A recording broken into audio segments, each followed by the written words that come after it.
Syndicated Source Material.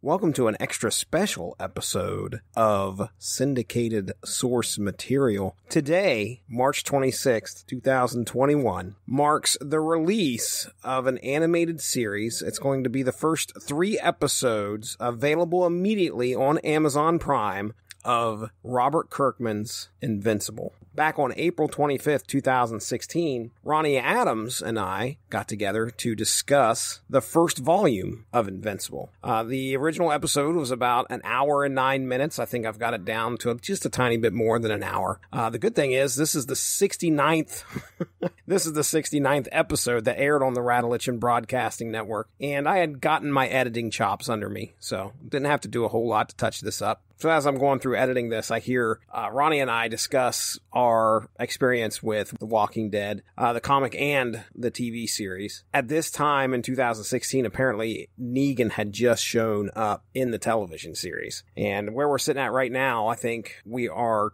17 or 18 episodes into the final season of The Walking Dead.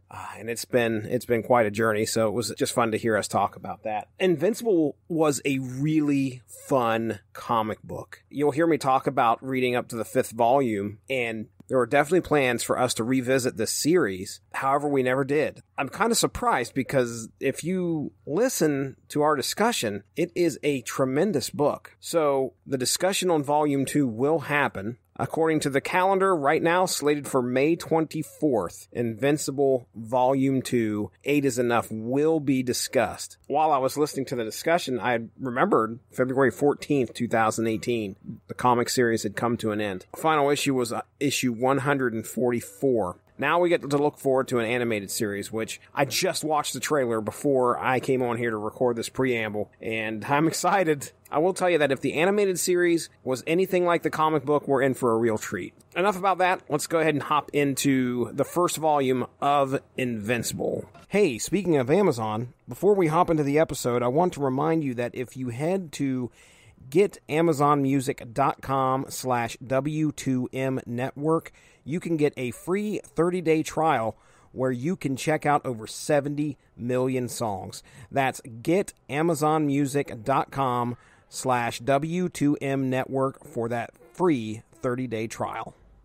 Good Monday evening, everyone, and welcome to another episode of Source Material. Tonight, Ronnie Adams from the Screaming Boy podcast returns, and we discuss a book that he suggested quite a while back. For those of you that are Walking Dead fans, the name Robert Kirkman will ring a bell as the creator of the Walking Dead comic that the AMC series is based on. What you may not know is that earlier in 2003, the same year the Walking Dead comic was released, Kirkman wrote a superhero title drawn by Cory Walker. This book is still being released today. It is called Invincible. Join us as we discuss this first volume of the initial 4 issues of the series, focusing on the adventures of Mark Grayson, dealing with his entry into the world of superheroes, balancing school, and his crazy family life. Spoiler warning. We will spoil this book. Consider yourself warned. Alright, that's it. Let's talk about it.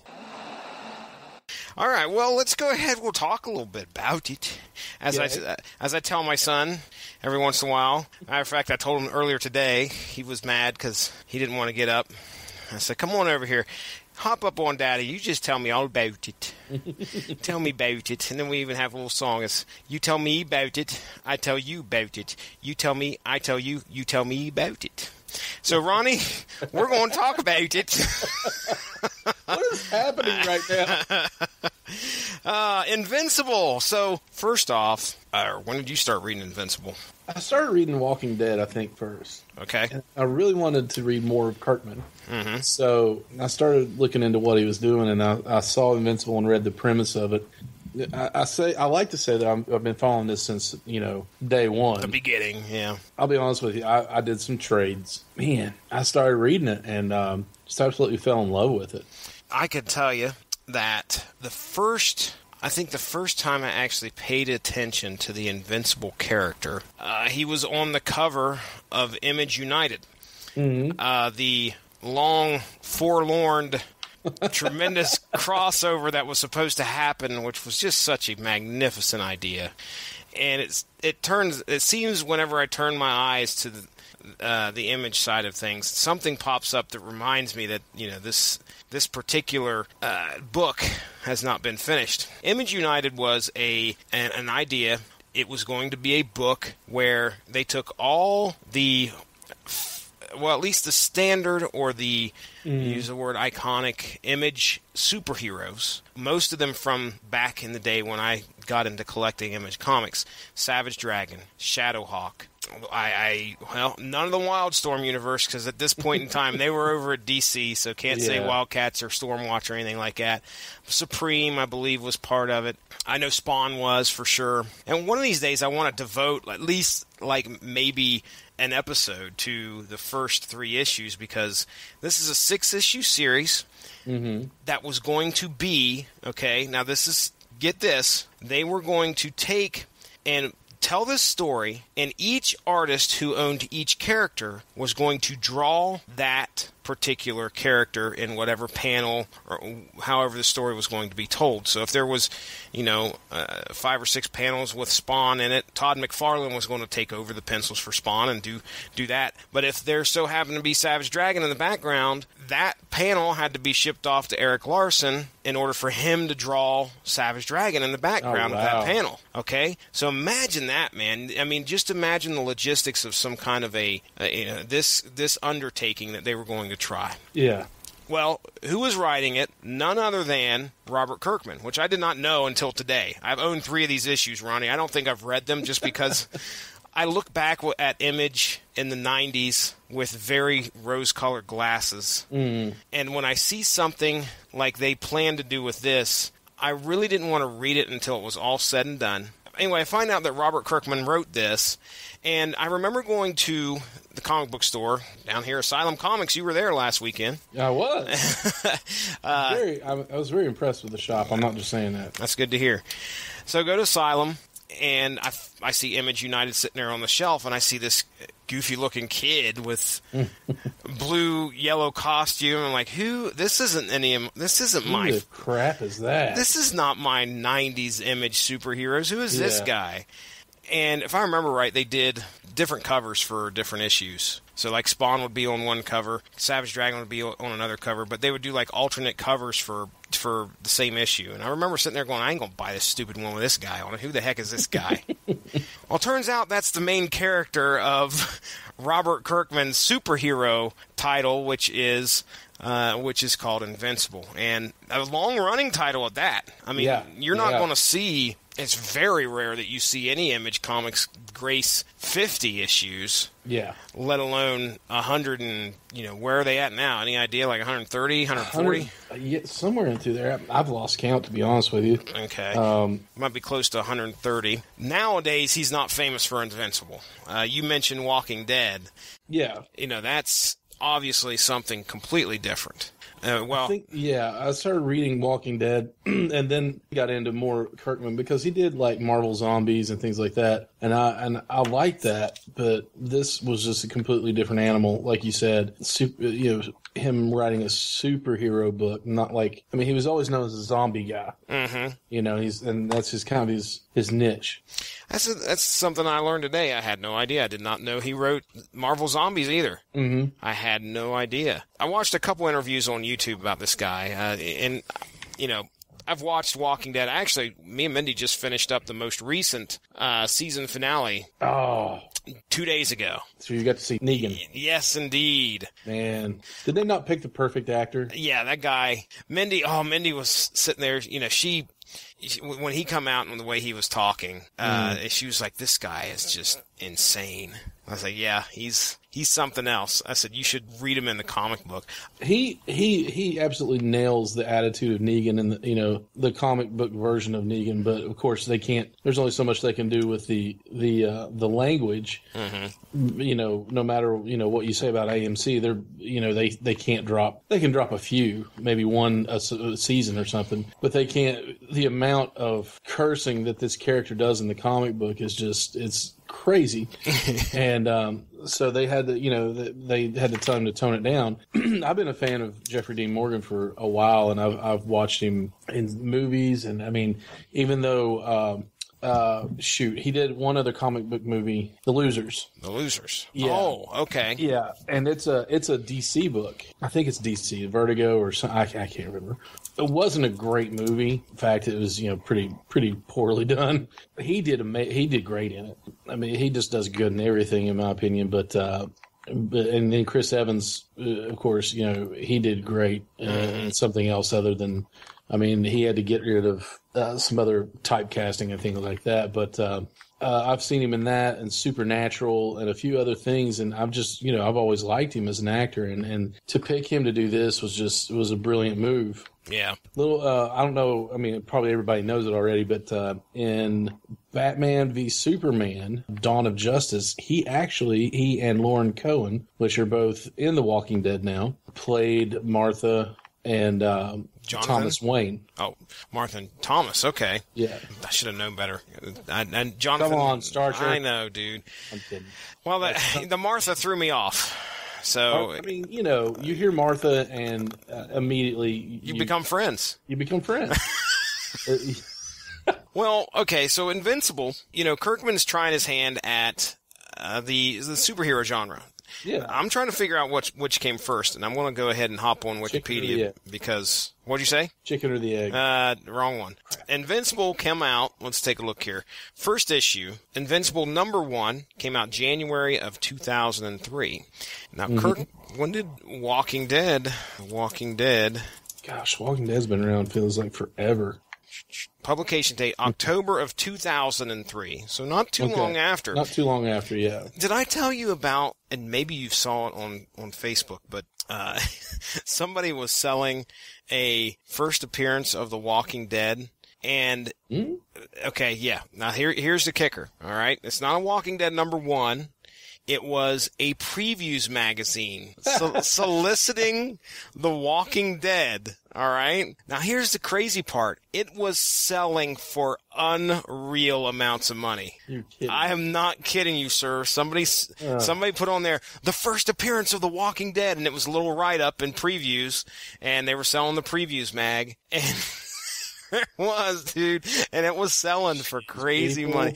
I know, dude. Did you hear about the guy that was selling air for Kobe Bryant's last game? He Ziploc bagged air from the game, and it was selling for thousands of dollars, my friend, and eBay came in and yanked the plug on it. Good. People, I don't know, man, if people are smart or if people are idiots. Because the guy that's selling it, I would say that's a pretty smart dude. If he would have been able to at least get away with it, because there's an idiot out there that'll purchase anything, man. Well, I mean, it's like the guy who was trying to sell his own soul on eBay, and eBay told him, no. You can't do that, unfortunately. You can't do that. Unfortunately. Walking Dead, according to this, the Wikipedia has a number of issues at 153. Now, I watched a little thing on Robert Kirkman, talking about Robert Kirkman, because I don't know I'm not too familiar with the guy. I understand now he's a partner at Image, or at least he was. This was back in the interview that they were doing in 2000, I think it was 2007. He was made partner. Pretty popular guy, and of course, when you got a great TV series now in the Walking Dead on AMC that's just still continues to go gangbusters. He's a pretty important dude. Right, yeah. Now, I read The Walking Dead first, obviously. I was, I'll go ahead and freely admit that the internet helped me out with that one. And I can remember reading all the way up to issue 100 and probably past issue 100 on my iPhone 3. Yes, sir. I read all those issues laying in bed on an iPhone 3. That's impressive, sir. 3S, as a matter of fact. But I can remember sitting there reading them, and, I was absolutely taken by the way that this guy was writing this book. So then you come to me and you're like, you got to read Invincible. And I'm like, oh, well, I didn't realize at first that was Kirkman. And I was like, okay, well, I'm going to give that a shot. And then, of course, I was able to gain access to the issues and picked them up digitally. So that's not like I have Invincible #1 sitting in my collection or anything like that. Watching those interviews today, you know who he reminds me of? If you look at the guy, he looks like freaking Kevin Steen. He does, doesn't he? sitting there. That's incredibly accurate. I was so like, gotta find a meme. Somebody's got to have a meme of the guy from Futurama saying, "Not sure if Kevin Steen or Robert Kirkman." Yeah. But anyway, physical appearance aside, I mean, this guy is like a really down to earth type of dude. At least the two guys that talked to him.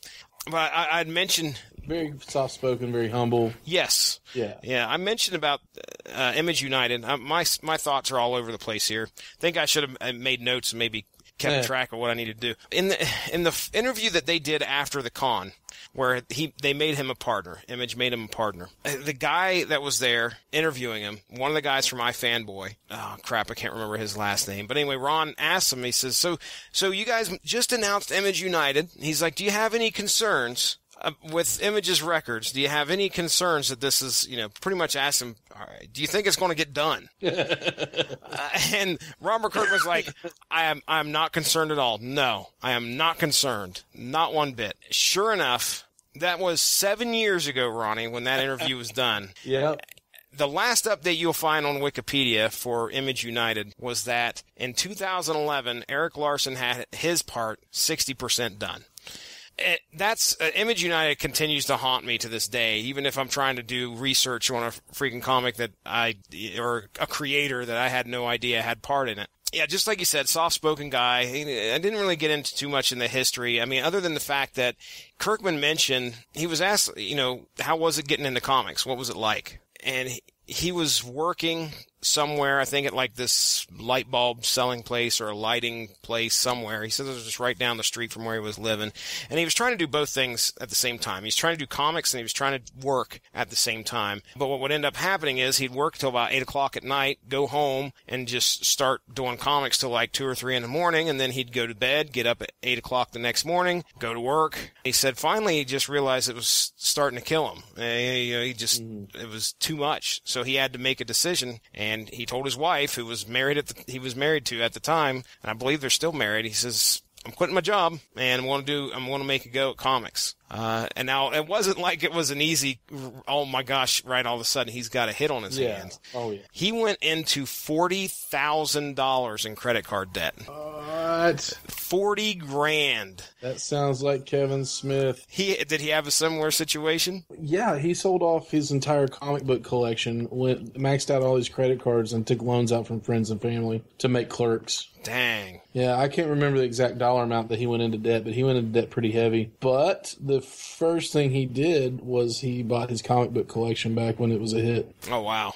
That right there is scary. Yeah. Oh, gosh, yeah. Kirkman talks about how laying on the living room at his house, and he said he was doing the math, and just coming up with what the minimum payments were for his credit cards. Yeah. It was like $3,000 a month. And he's got to try and turn around. Can't remember what year he said it was, but there was one year where he only made a total of $300 a year. Yeah. Lightning strikes every once in a while. This guy can write. Yeah. Clearly he was doing Invincible just a short time prior to Walking Dead. I'm sure he had got his hands in the Marvel properties, Marvel Zombies. In accordance to the others, Marvel Zombies came out later. So he goes into Image and he does this superhero comic called Invincible. The first volume, which is what we're going to talk about tonight, it's only 4 issues long. A very good quick read. One thing that I could say about comics that I enjoy, they're easy to read. And they don't last long enough. Yeah. When you're sitting there going, oh man, I want some more. This guy knows how to get me to binge read a comic. King of the cliffhanger, man. He is too, dude. He really is. Because, I think I started watching Walking Dead like shortly in the middle of the first season, I believe. May have even caught the first episode shortly after it aired. Watching that, I was like, oh my gosh, can't wait till the next show. Then start picking up the comics. And there were many nights as I was reading through those comics going, oh, holy crap, I need to get to the next issue immediately and figure out what happens. very, very similar stuff here. He makes it easy to read. These first few issues, when it comes to cliffhangers, this is a whole new world for me when it comes to, well, I say whole new world, but, the Invincible world of things, even though it's meshed in with the superhero world of the Image Comics, there's not a lot of that going on. Not a lot of that in the background. You can't really tell he's part of the universe, just like you'd see, if you're reading a Superman story and Batman shows up, it's commonplace. Right. Here you're not immediately familiar with the characters, which is a good thing, in my opinion. Yeah. And now, I will say later on, he does incorporate more of the Image universe. Yes, I've seen Savage Dragon. I've seen Super Patriot, which are two that I'm pretty familiar with. This universe, it's nice to be able to get kind of set up in. But well, let's talk about Invincible here, the character. Okay. He's the name of our main character, a kid by the name of Mark Grayson, who is he's senior year in high school, right? Yeah. And this first chapter that we read, he's just hitting a point where he gets his superpowers. Go ahead. I was going to say, he's just a normal everyday kid. He just slings burgers at a fast food joint, after school job. Just a regular kid, you know? Yeah, and we find out that Mark has a dad who is a superhero, guy by the name of Omni-Man. Mustachioed, nice looking mustache on the guy. Dude, you got a great mustache. And I would almost say that he is the Superman equivalent. Yeah. Of the Invincible or Image universe here in this particular story. In this first chapter, we see where it's just commonplace for his dad to show up late at dinner and then talk about the day that he had fighting off crazy supervillains, or this, at one point he mentions fighting a dragon. Yeah. Just all sorts of. Go ahead. It's really funny how they introduce him, because he's like, Dad's not home. She's like, no, he's been having trouble at work lately. They don't know where he is. And then they look on the news and then they see Omni-Man fighting a dragon. They're like, well, at least you know where he is now. Wait, what? He'll come home and regale these tales at the dinner table of the crazy, insane day he had as Omni-Man. And his wife's like, okay, just don't forget to, do the dishes when we're done here. She doesn't give a crap. She doesn't, man. It's just like, okay, that's an everyday thing. So we're kind of introduced to his family life, and what we understand is that at some point Mark is expecting to get his superpowers. Right. And you mentioned how he's flipping the burgers at the burger joint, goes to take the trash outside, which is something I don't know. I'm sure many kids can identify with, as they're starting out with that first job, taking the trash out to the dumpster. And he goes to take the trash out to the dumpster, and he goes to chuck it in there, and whoops. It tosses it into orbit. It goes flying up into the sky. And, as many people would expect, you're thinking, well, this kid's going to freak out. And, all of a sudden he just smiles and he's like, cool. So he knows he was expecting it to happen, and now that it's hit, he realizes that, oh man, I'm thinking I'm starting to get these superpowers. The son of one of the most powerful beings of this, of the world. Now he's actually going to start. He's going to start coming into his own as a superhero. Can you give us your best description of the type of powers that he has? Just in that first, when he talks to his dad about it, he's like, hey, I think my powers are coming in. And you can see that he obviously has super strength because he chucked a bag of trash into space. Yeah, that's one thing. So we definitely know super strength. For sure. His dad, if he has the same powers as his dad, you see his dad flying. And obviously that, with super strength comes invulnerability most of the time. So, his name's Invincible, for goodness sakes. That's true. Super strength, invulnerability, flight. You find out that he doesn't really need a whole lot to survive, like air, I think his dad said at one time he can go a week without breathing, holding his breath for a week, I should say. Is there a point where he's like, really fast too? Does he have super speed? Yeah. I mean, that goes along super speed. It's kind of like Superman. I mean, let's be honest. I mean, it goes along with the whole territory. Mm-hmm. So super speed, he's got super strength, invulnerability, and flight. So, pretty much. No eye beams or anything. That's right. I was going to say no eye beams, no weakness to kryptonite as far as we know. Right. If you look at the characters, later on, you actually see this through issues. There's no real weaknesses to speak of. Mm-hmm. Hence the name. Now, see, it's cool because he's got to try and figure out a name there, and this first chapter is pretty much about you go along with Mark Grayson on his journey as he becomes superpowered and figures out what he wants to do.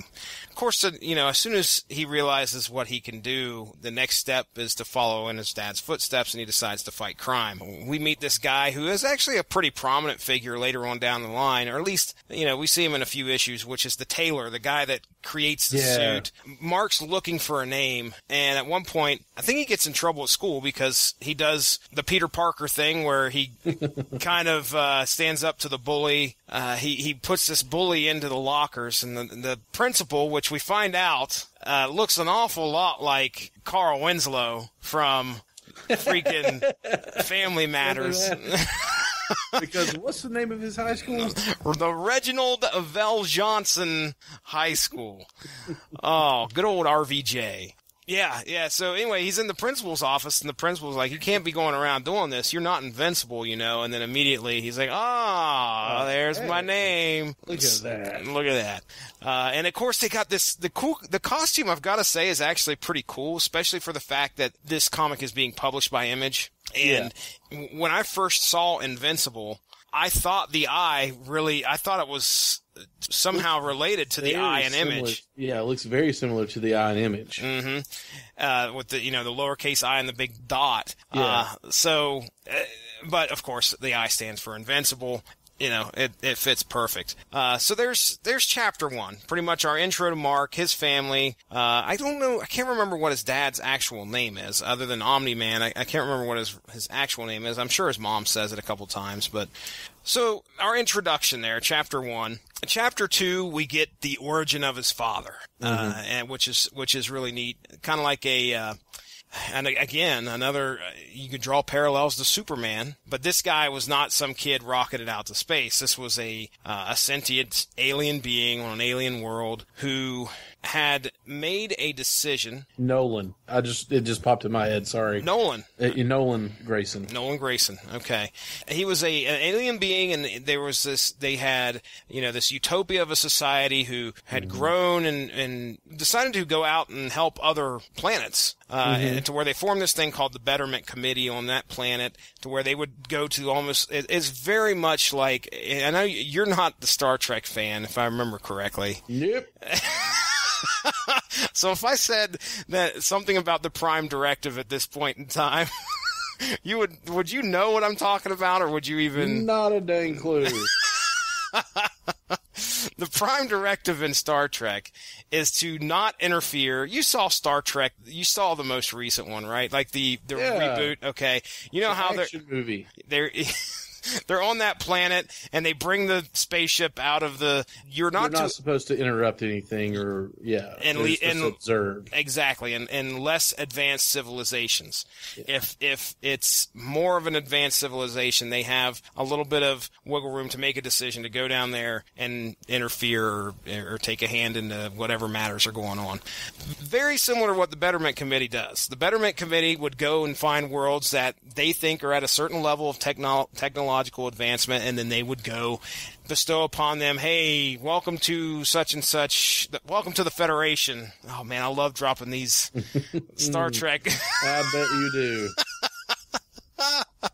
So that's kind of what the Betterment Committee is. Now, Mark's dad, Nolan, decided at one point that he was he had glimpsed Earth, and he convinced them to go check Earth out. They're kind of watching Earth from afar, and the Betterment Committee says, you know what, these guys they're not just at the level we want. So somehow Nolan says, look, let me go and live among them. And they're like, okay, well, you can do that, but just be aware, Earth is way far out there in the universe, and we may not be back for a while. So he's like, okay. So that's how Nolan, Omni-Man, gets to Earth. Of course, he gets to Earth. He has all these tremendous powers, not powered by the sun, which is that is definitely made apparent in the first issue. There's a little bit of a sly crack from the tailor there.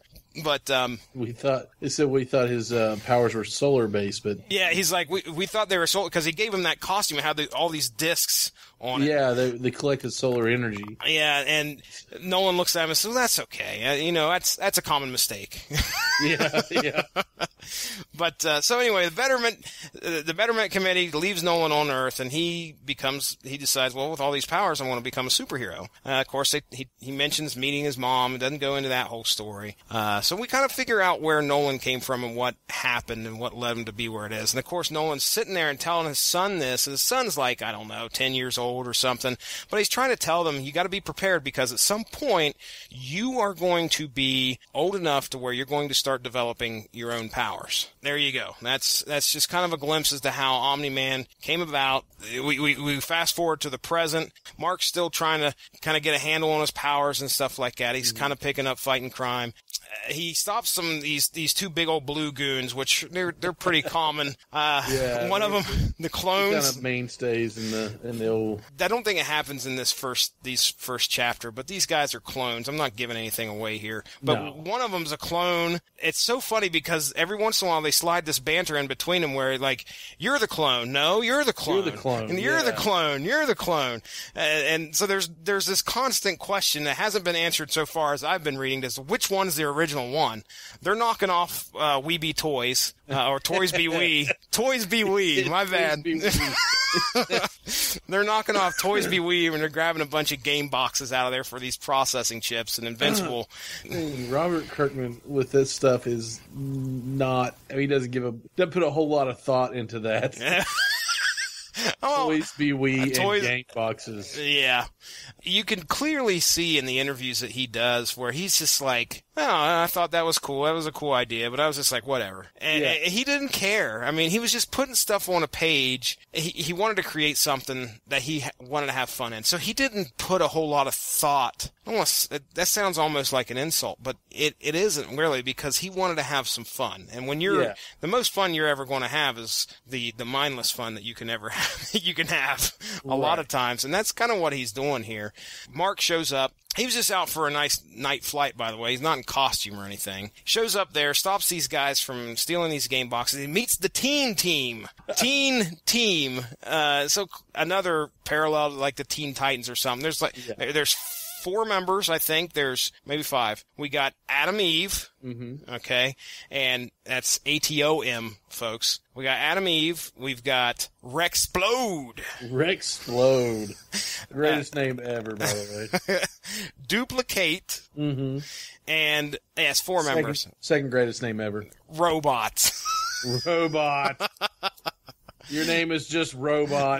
That's all he's known as is Robot. But Robot is clearly the leader of the team because he's very smart and he's a robot. As far as I know, he's a robot. I don't think there's anything that leads us to believe that he's anything other than a robot at this point in time. Yeah. But the Teen Team shows up, they wrangle these guys, and that's how these two meet. The Teen Team and Mark. He looks at Adam Eve, who is a girl, okay?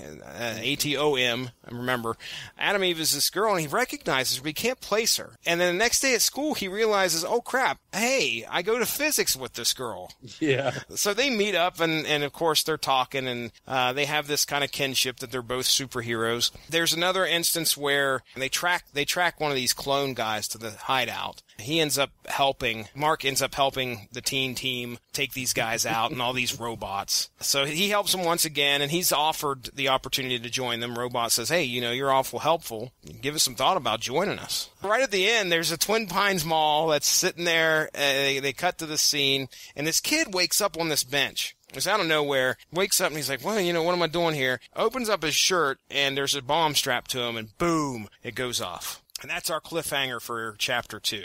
What's going on here? So, man, I'm jumping, I'm going through these like gangbusters. What do you got to say about issue 2 here? Anything that I like the thought of the team.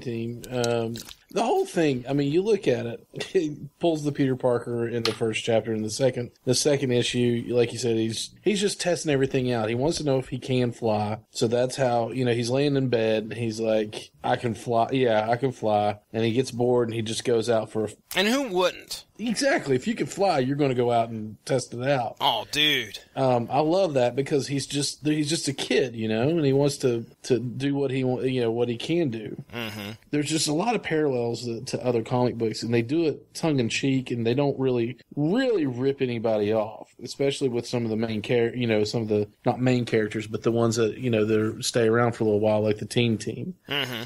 But any comic or any comic universe worth its salt has got to have teenagers on a team somewhere. That's right. That's right.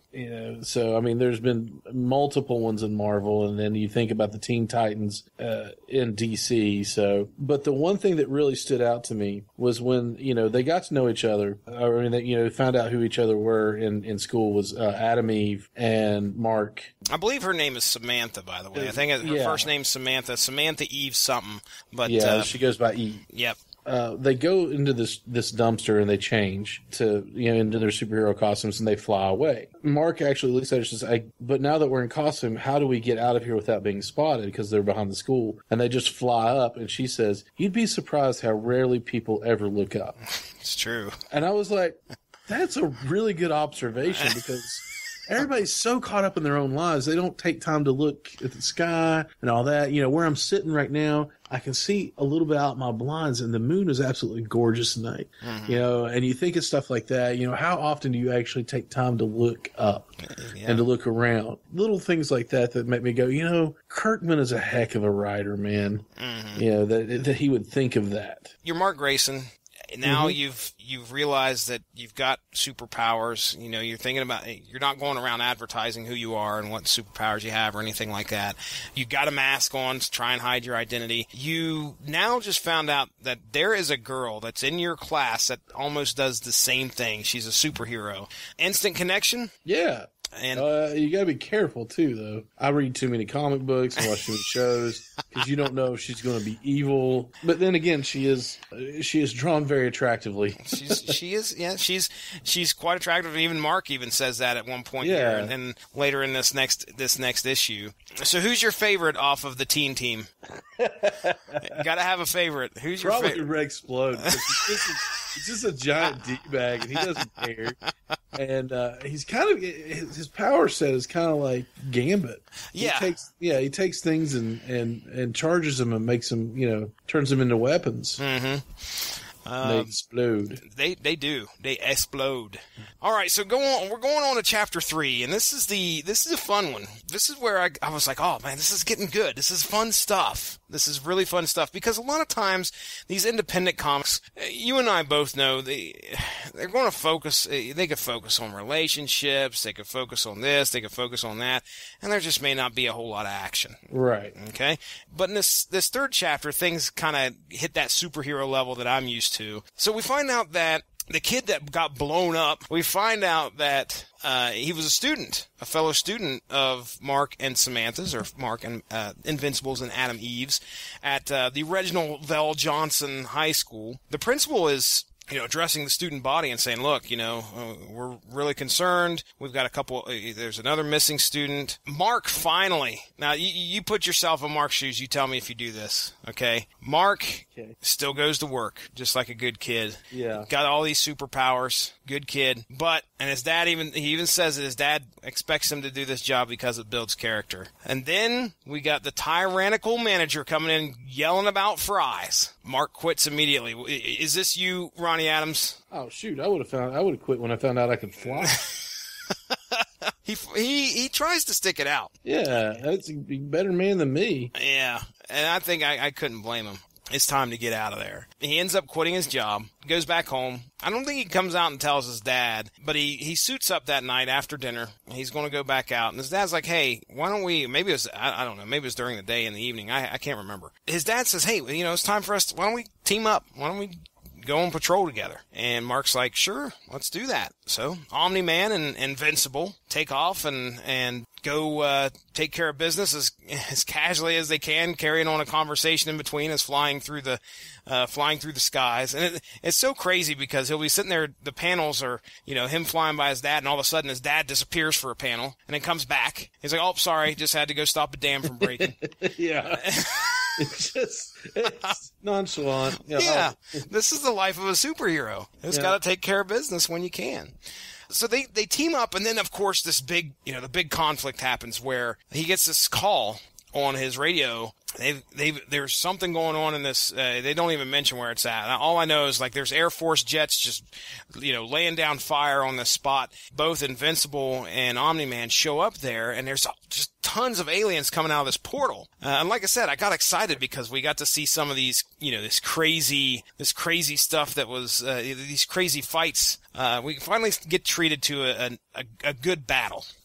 So there's thousands upon thousands of these alien creatures. They're humanoid, but they're green, and they're coming out of this portal, and they're trying to handle it as best as they can. Omni-Man starts to feel like they're overwhelmed, but then they start to notice something, which this is key.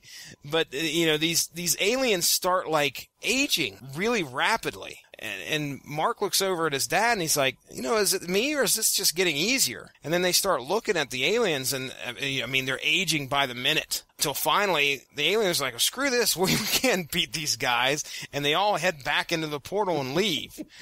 And, Omni-Man was almost had to call in reinforcements because it was getting pretty bad out there. We were getting overwhelmed. So they kind of got a lucky break. It was funny because Mark, as Invincible as he's, so new to the game, he has no idea that it was getting that bad at all.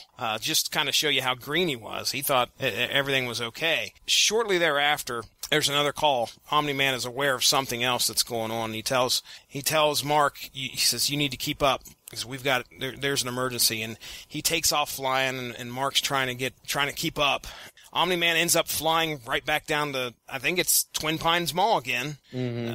Mark shows up just in time to see his dad grab a hold of this kid, open up his shirt, and there's another bomb planted on a kid. And he asks him, who did this to you? Who did this to you? The kid has no idea. So all he has left to do, because it's counting down to 3, 2, 1, Omni-Man just chucks the kid into the air through the hole in the roof of the mall, and the kid goes flying in the air and explodes. So we have another kid dead by these bombs. And then immediately after that, as Mark's trying to figure out, what the hell just happened, he turns around to talk to his dad when all of a sudden, whoop, teleport opens up, and these green aliens come in and grab his dad, and take him into the portal. And he's Mark's just kind of sitting there what just happened? And then he has to go home. And this is, again, this family dynamic is just so interesting. It's very almost Incredibles, the movie Incredibles.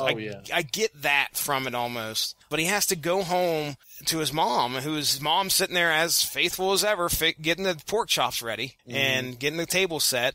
She's like, I think she says something like, I need to expect you guys to both be late from here on out, apparently. And he's like, well, Dad kind of got sucked into a portal. And then she's like, okay, well, I guess that leaves more for us. She's like, just being, you got to be strong when stuff like that happens, though. Yeah.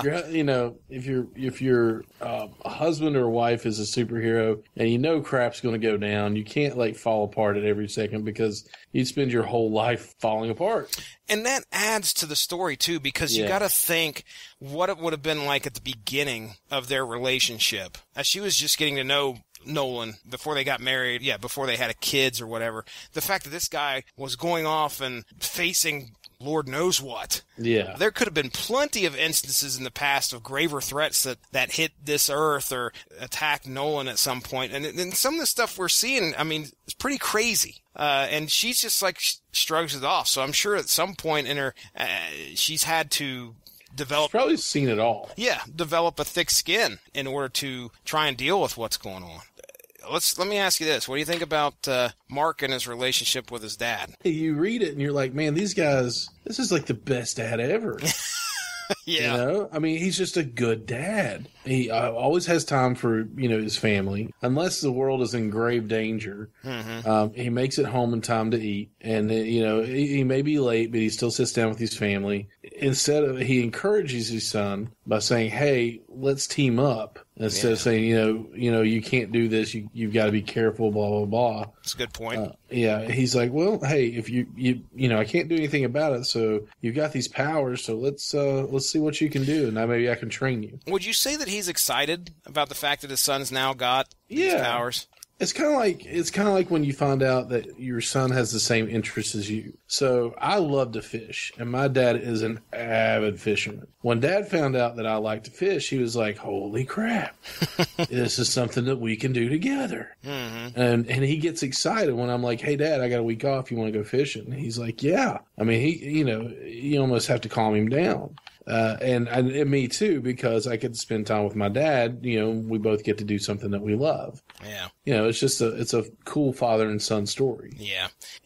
You're right on the fact that he's kind of encouraging his son. Yeah. As a parent myself, my son starts, if I have superhero powers or not, okay, my son starts flying in the air and throwing stuff into orbit and starts. You want to encourage that? I don't know, man.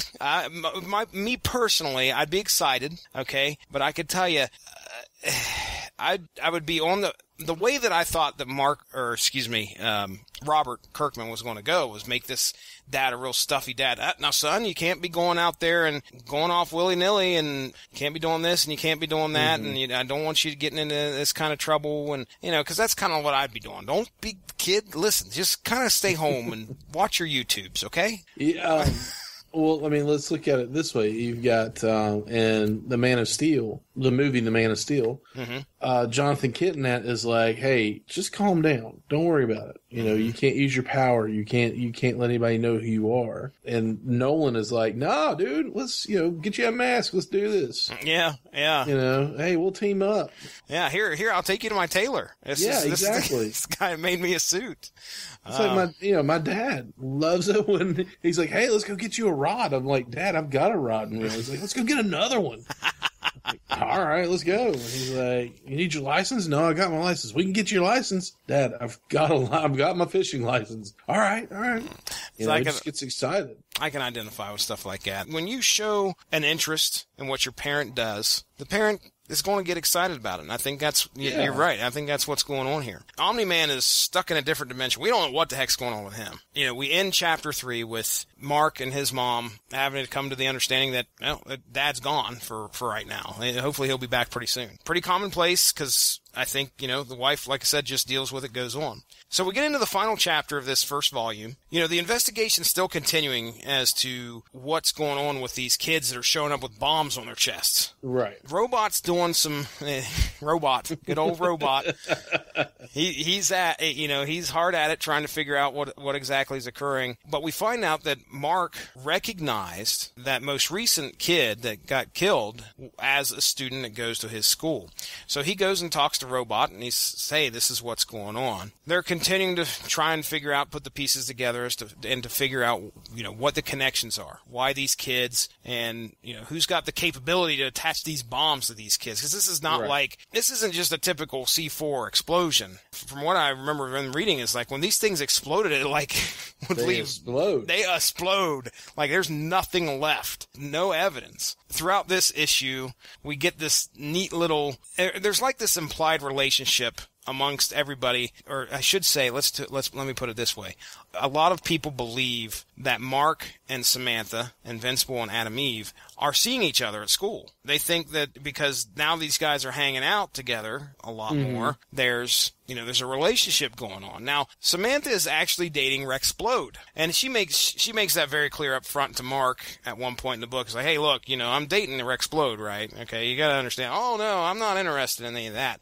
But everybody else around them seems to think these two are a couple, no matter what. They think that Mark and Samantha are a couple. Mark and Eve. You said they call her Eve. I need to remember to start calling her Eve. So they're thinking Mark and Eve are a couple. There's even at one point where this teacher in the class that they're in thinks that they're a couple. He outs them because they were talking or something like that, and then, he says, just because you're sitting there talking to your girlfriend or your boyfriend or whatever, and then the whole class, like... Yeah, giggle, ha, ha, ha. Yeah, exactly. There's not sexual... Click. They do. They click. There's not sexual tension as far as I can tell. You could tell he's kind of like, he thinks she's hot, but it's not like he's trying, right? And, she's cool, and she's, she gets it because she's a superhero too, and there's somebody that he can talk to. Mm-hmm. So next up, they finally find out who the villain is that's been blowing up these kids. And it turns out it's the teacher that just gave him a hard time. Mark and Eve decide to suit up and go confront this guy at his house. And as far as villains go, this guy is like the... he's kind of lackluster. Yeah, he's vanilla. He's pretty darn vanilla. I mean, they show up and they're like, they're expecting this guy to, oh my gosh, they're here. They're going to kill me. But he doesn't. He's like, well, I understand why you guys are here. It's a little bit earlier than I thought you guys would get here. But why don't you come on in, Mark and Eve, and I'll talk to you about it. And they're like, what? You know? So it's pretty much like, I'm not headless. Yeah. He's like, you don't even freaking wear a mask, Eve. It's not too hard to put two and two together here. I'm a physics teacher or whatever. They go in there, they follow this guy into his house, and he's monologuing about as to why he did it. Popular kids this, blah, blah, blah, that. His own kid committed suicide or something, so he decided to take revenge against the popular kids by selecting the popular kids, wiring a bomb into their body. Okay, this isn't just a bomb placed on them. He, biologically wired the bomb into them. Yeah. Somehow. He takes them down into the basement, and there's this kid that we kind of saw in a couple issues before by the name of Derek, some jock, who's laying there, and he's wired with a bomb. And they turn around, and they see the teacher, who opens his shirt, and he's got a bomb, and he's like, yep, by the way, I'm planning on killing you guys right now. Mark immediately grabs him and flies up into the sky, and apparently flies far enough, even though it's only a couple panels, tosses him into the air. The teacher explodes with enough force to send him flying down to the ground, which turns out to be a snow-covered Antarctica or Arctica or something like that. So he flew fast enough to get this kid to get this teacher out of the area to Antarctica in a couple panels. Pretty powerful stuff. Yeah. But Invincible, none the worse for wear. Gets up, shakes it off, and flies back to the house. Kid's going to be okay. Derek's going to be all right. They've got him out of there. I believe their robot is working on trying to get this, figure out how to make sure that this bomb doesn't explode or whatever. So the kid's going to be all right, from what I understand. These two kids, save the day, and we get our overarching story arc is now resolved. What's left but for Invincible to go home and eat dinner just like he does every other day. So he gets home, goes to his room. His mom's got dinner on the table, and a few minutes later, his dad walks in. His dad is he looks, he just looks like he's been haggard. Yeah, he's been through hell and back. He's got this beard going down to his chest, and he's just like, you're like, oh man, what happened? Turns out, in that other dimension where I call them the time dilated aliens. I have no idea what they're actually called, but he goes into that dimension, and time works differently there. And even though it's been like a week or something like that here, maybe not even that. I think it was a couple of days. It's been 8 months for Nolan over there in this other dimension. So he's lived almost a year over there in this other dimension. And he sits down at the table. They get ready to eat. Of course, his mom's like, well, tell me about your day. And then, Mark's like, well, hey, I got to watch my teacher explode. I saved the day. And then his dad's like, well, yeah, I was in a dimension and stuck there for 8 months and blah, blah, blah. He had to overthrow this kingdom and then convince some science guys to figure out a portal to open a portal back to Earth. Just absolute insanity. And his mom's like, oh, okay, well, who wants dessert? Yeah. And that's where we end it. So again, we finish out on this family dynamic between Mark, his dad Nolan, and Mom, who I can't remember her first name. Deborah. Slammy, Slappy. Samsonite. Yes, indeed. The family dynamic between Mark, Nolan, and Deborah is there. It's neat to watch that, see how this is going. He's finally come across his first, I don't want to say nemesis or anything, but he cracked his first case. Yeah, he cracked his first case. First big villain. Yeah, first big villain. Killing kids. I mean, high school kids. Mm-hmm. He fought his first big battle against the aliens with his dad. It's just so much fun to read these first 4 issues. You know what I love? What's that? Is the fact that we can't talk about what's going to come up here pretty soon. That's what's killing me. I need to talk about that. I know, dude. There's just so many plot twists and crazy stuff where you can't help but go, what? These first 4 issues, they lay so much groundwork. Exactly. They lay the groundwork. It's not holy not crap. Boring. Yeah, it's not holy crap blow your mind away. It keeps you entertained, but it's not like Kirkman. I assume he had the idea of like, okay, I'm going to start it out slow here, but I know what I want to do. I want to do this, and this. But we've got to establish a few things first. Very typical superhero story. Kid gets his powers, kid potentially joins a team, kid, just like you said, cracks his first case. And really the only thing that's kind of out of the ordinary here is the fact that he's a high schooler, trying to balance that with the fact that, and the other thing that's kind of out of the ordinary is his family life. Mm-hmm. We still got to go home, and we've still got to go to bed at night. We've got to talk to mom. We've got to eat dinner. We've got to do the dishes. We've got to do our laundry. So it's neat how they kind of interplay that bit of commonality. Yeah. in between the issues. So, but these first 4, just like you said, I agree, lay the groundwork. Things are going to get much more fun as we go ahead, because we're definitely, we're just doing volume 1 tonight. We're clearly going to be going into volume 2 and forward from there, because again, this series is one that I could not put down for very good reason. I love some of the stuff that's going to be coming up. I know I tweeted you or sent you a message immediately. Yeah. A couple of times of like, oh my gosh, holy crap. Yeah.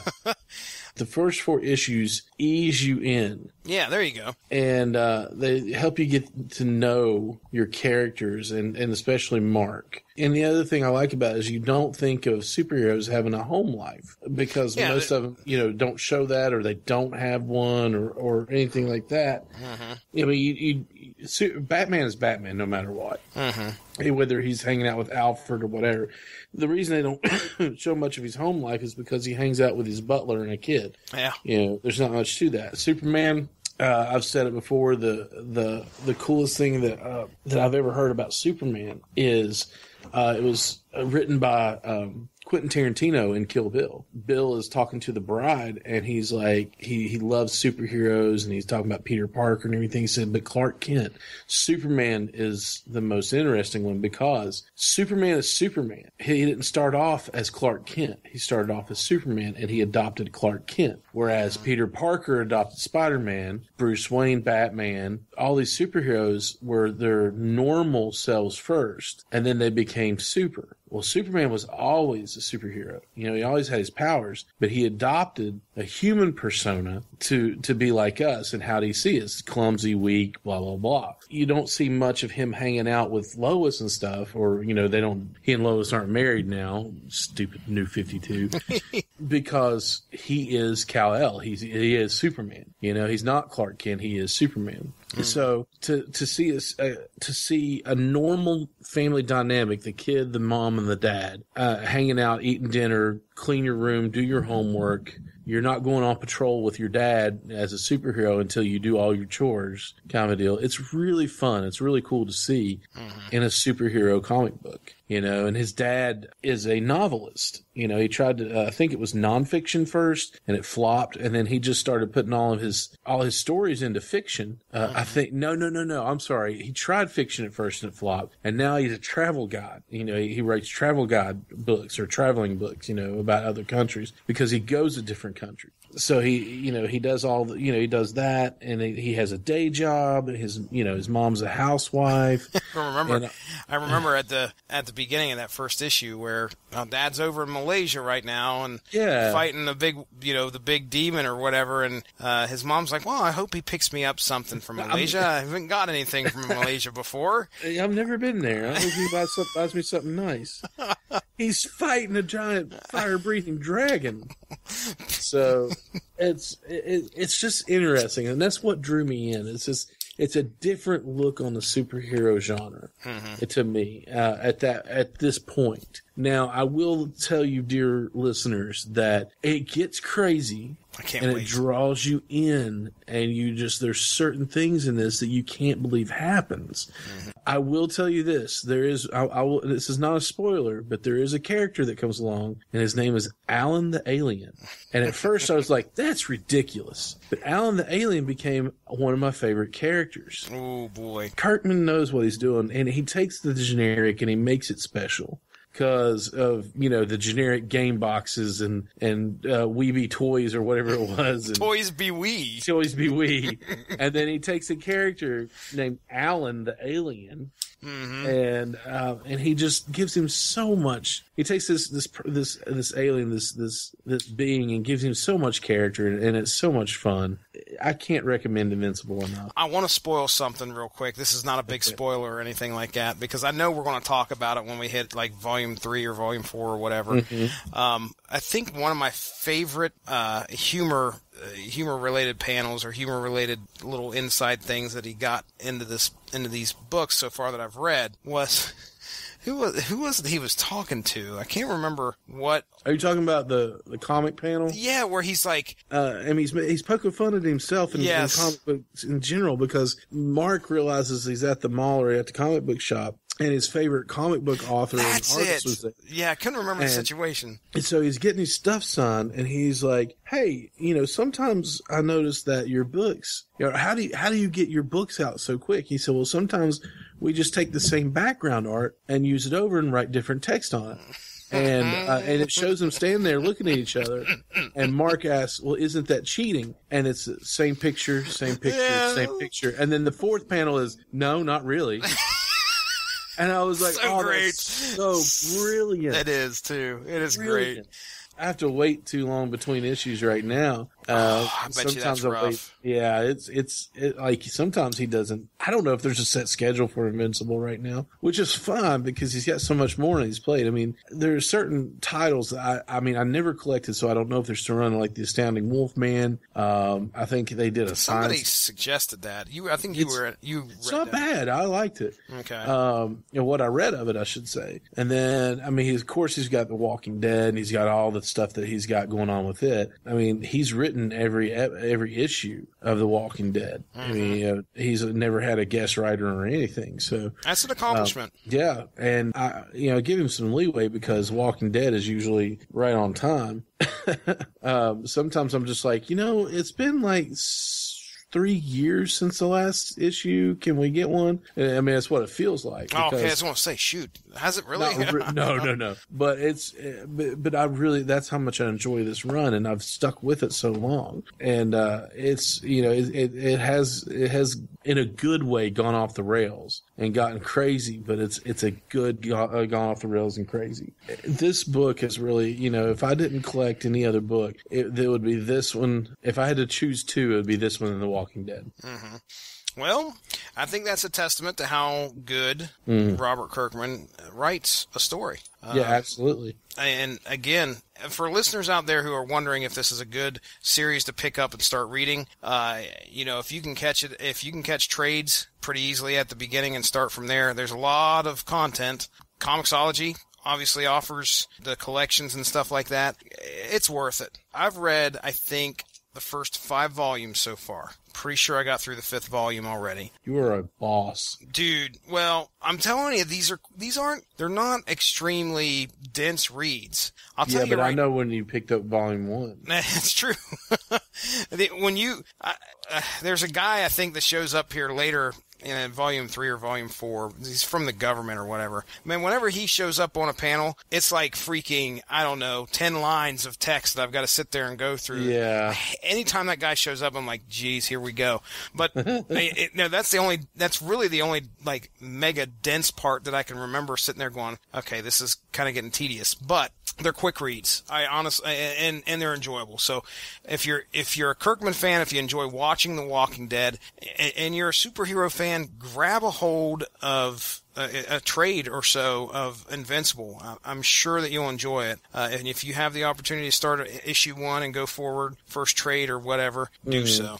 But other than that, that's kind of all I have to say about it. Ronnie, you got anything else you want to add, man? No, man. I mean, there's so many in jokes and there's so many little things you got to look out for. I've read the volumes multiple times. Yeah. Well, ladies and gentlemen, that's volume 1 of Invincible.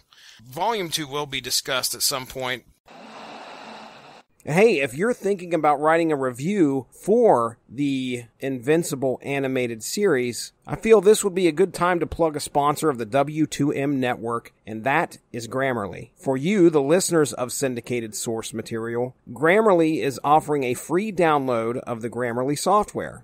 Grammarly's AI-powered products help people communicate more effectively. Grammarly helps you write mistake-free on Gmail, Facebook, Twitter, LinkedIn, and nearly anywhere else you write on the web. Grammarly corrects hundreds of grammar, punctuation, and spelling mistakes while also catching contextual errors, improving your vocabulary, and suggesting style improvements. To download Grammarly today, go to getgrammarly.com/W2M network. Again, that's getgrammarly.com/W2M network to download Grammarly for free. Thank you very much for joining us. Do not forget to subscribe to our new home by punching in W2M Network on just about any podcast platform to get all of our content into your audio feed. Also, give a like to the Rattleich in Broadcasting Network and W2Mnet.com Facebook page in order to stay on top of everything that we have to offer. If you'd like to follow the Source Material Podcast on social media, just follow @SourceMattCast on Twitter, and we are on Facebook @Source Material Comics Podcast. If you enjoyed what you heard, please feel free to share. We look forward to entertaining you again soon.